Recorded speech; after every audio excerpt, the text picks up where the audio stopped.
Hi hello నమస్తే welcome to our channel social post. This is Manasa. ఈ రోజు మనతో పాటు ఉన్నటువంటి guest P Anvesh Kumar, founder and CEO of హాక్సన్స్ బిజినెస్ సొల్యూషన్స్ ప్రైవేట్ లిమిటెడ్. నమస్తే సార్. సార్, ఏఐ వల్ల మనకి అడ్వాంటేజెస్ ఉన్నాయో డిసడ్వాంటేజెస్ కూడా అలానే ఉన్నాయి. సో వాటి గురించి మీ ఒపీనియన్ ప్రకారం నష్టాలు లాభాలు అని అంటే ఏం చెప్తారు? ఏది కొత్తగా మనకి ఇంట్రడ్యూస్ అయినా కూడా, అది టెక్నాలజీ అనేది ఏదైనా అయినా కూడా, సో దానికి ప్రోస్ కాన్స్ రెండు ఉంటాయి. సో అడ్వాంటేజెస్ ఉంటాయి, డిసడ్వాంటేజెస్ కూడా ఉంటాయి.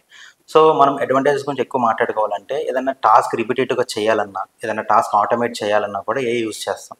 దాంతోపాటు కొంచెం యూనిక్ ఏదన్నా స్ట్రాటజీస్ యూజ్ చేయాలన్నా, అంటే బిజినెస్లో for example we need to start A business, ఏదైనా స్ట్రాటజీస్ యూజ్ చేయాలన్నా ఏ యూజ్ చేస్తాం. అంటే అది కొత్త స్ట్రాటజీస్ మనకి ఇస్తుంటుంది. హౌ క్యాన్ వి కొత్తగా ఏదైనా స్ట్రాటజీస్ మనం యూజ్ చేయొచ్చా కొత్తగా అని.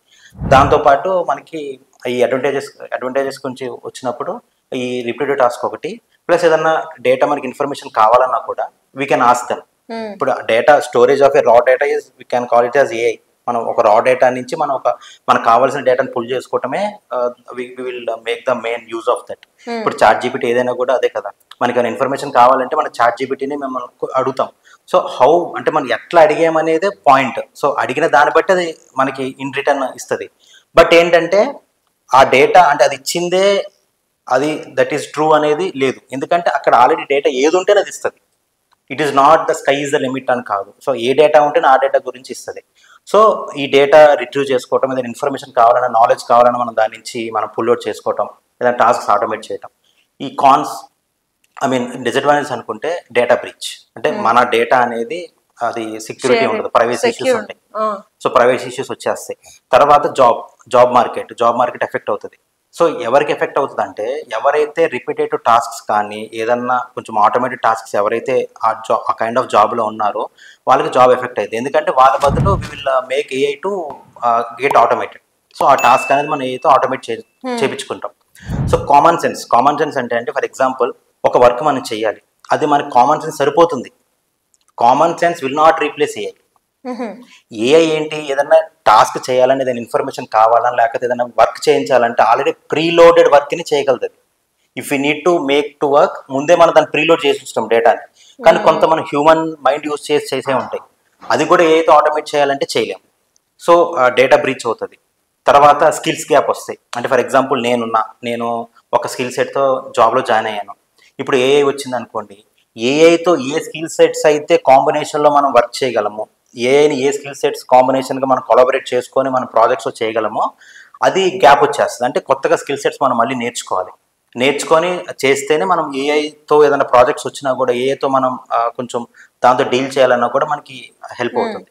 సో ఈ జాబ్ మార్కెట్ ఒక గ్యాప్స్ వస్తాయి, డేటా బ్రీచ్ అవుతుంది. ప్లస్ ఇంకోటి ఏంటంటే, మనం ఒక రా డేటా ఇచ్చేస్తాం కదా, ఆ రా డేటా బట్టి మనకు వచ్చిన ఇన్ఫర్మేషన్ కరెక్ట్ అనేది కూడా మనం we can't take it as a true. ఎందుకంటే ఆ డేటా ఏంటి, ఆల్రెడీ స్టోర్ అయిన డేటాని మనం తీసుకుంటున్నాం. సో స్టోర్ అయినది ఎవరో స్టోర్ చేసి ఉంటారు. Some team will store there, some company will store there. So ఆ డేటాని మనం తీసుకున్నప్పుడు మనకు వచ్చిన ఆన్సర్ కరెక్ట్ అని అనలేము, ఎగ్జాక్ట్గా కరెక్ట్ అని అనలేము, తప్పు అని అనలేము. సో దాన్ని రిఫర్ చేసుకోవడానికి వీ కెన్ హెల్ప్. బట్ కంప్లీట్గా ఆ డేటా మీద మనం రిలే ఉండి ఆ డేటా మీద మనం తీసుకోవాలనుకుంటే మాత్రం it will not work out. And కొన్ని నార్మల్గా మనం క్యాజువల్గా సొసైటీ గురించి మాట్లాడుకుంటే, ఫర్ ఎగ్జాంపుల్ నేను ఒక ఇన్ఫర్మేషన్ కావాలని అడుగుతాను. సో అది ఇచ్చిన ఇన్ఫర్మేషన్ నాకు నచ్చకపోవచ్చు. కొన్ని ఇష్యూస్ ఉంటాయి, ఆ ఇష్యూస్తో నేను ఆ ఇన్ఫర్మేషన్ అడిగితే నాకు నచ్చుండకపోవచ్చు, అది మీకు నచ్చచ్చు. సో ఆ విధంగా మన ఇద్దరికి కూడా డిస్కషన్స్ వస్తాయి. వై? బికాజ్ నేనేమంటాను, అది చెప్పింది తప్పు అంటాను, మీరేమంటారు ఏఏ చెప్పింది తప్పు అని మీరు ఎట్లా అంటారని మీరు అంటారు. బట్ అది కరెక్ట్ కాదు, నా పాయింట్ ఆఫ్ వ్యూలో అది కరెక్ట్ కాదు అంటారు. మీరేమంటారు, నా పాయింట్ ఆఫ్ వ్యూలో కరెక్ట్ అంటారు. సో పాయింట్ ఆఫ్ వ్యూ వచ్చేసరికి కూడా we can't take it as rely. ఎందుకంటే మీరు కాదు, నేను కాదు, 100 people సేమ్ క్వశ్చన్ అడిగే అది సేమ్ ఆన్సర్ ఇస్తుంది. పర్సన్ బట్టి ఇవ్వదు, నా పాయింట్ ఆఫ్ వ్యూ బట్టి ఇవ్వదు. నేను అడిగే క్వశ్చన్కి ఆన్సర్ ఇస్తుంది. మీరు మీ పాయింట్ ఆఫ్ వ్యూలో వేరేది ఉండి కూడా మీరు క్వశ్చన్ చేసినా కూడా అదే ఆన్సర్ ఇస్తుంది. నేను అదే క్వశ్చన్ చేసిన ఆన్సర్ ఇస్తుంది. బట్ నా ఇంటర్నల్ ఫీలింగ్ వేరే ఉంటుంది, మీ ఇంటర్నల్ ఫీలింగ్ వేరే ఉంటుంది.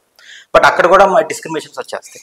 So these are the few disadvantages. Yeah sir, చాలా చక్కగా చెప్పారు ఆ differences. Thank you for so much.